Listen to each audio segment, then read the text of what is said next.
నన్ను కూడా చాలా మాటలు అన్నారు. పెంచడం రాదా, పద్ధతి తెలియదా అని. నేను నేర్పించిన పద్ధతులు, నేను నేర్పించిన సంస్కారం, లేదా నేను ఎలా పెంచాను అనేది ఈ ఒక్క పదంతో మీరు డిసైడ్ చేయకూడదు. నా బిడ్డ టాలెంట్ చూడండి, నేను ఎలా పెంచాను.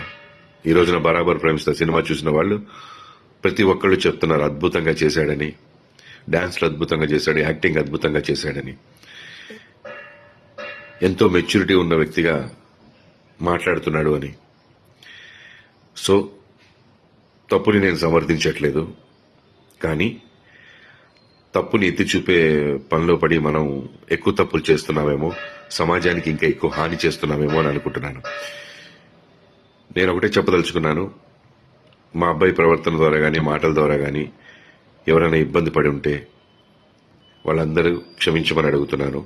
ప్లస్ ఆ రోజు ఆ ఫంక్షన్కి నా మీద ప్రేమతో వచ్చినటువంటి జేడి చక్రవర్తి అన్న, ఆది సాయి కుమార్ గారు, జయంత్ సి పరాంజీ గారు, వీళ్ళందరూ కూడా నన్ను మన్నించమని నేను కోరుకుంటున్నాను.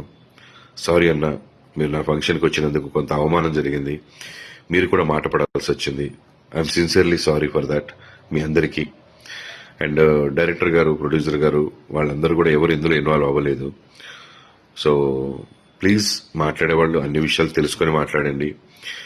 ఒక విషయం తెలుసుకొని మిగతా విషయాలన్నీ మాట్లాడకండి, లేదా దాని గురించి మాట్లాడండి, తప్పు లేదు, ప్రశ్నించిన తప్పు లేదు. ఇక్కడే స్టార్ట్ అయింది, ఈ రోజు స్టార్ట్ అయింది. ఇకపైన ఎక్కడ మనకి బూతులు వినపడకూడదు. దాంట్లో నేను కూడా మీతో తోడుగా ఉంటాను. తప్పకుండా మనందరం ఫైట్ చేద్దాం, ఇకపైన బూతులు లేకుండా. బరాబర్ ప్రేమిస్తా సినిమా చాలా బాగుందని ప్రజలు చెప్తున్నారు. తప్పకుండా సినిమా అందరూ చూసి ఆదరించండి. నా బిడ్డ తప్పుని ఇచ్చారు, వాడి టాలెంట్ కూడా ఒకసారి చూడండి, చూసి మీ అభిప్రాయం చెప్పండి. బరాబర్ ప్రేమిస్తా ఇన్ థియేటర్స్.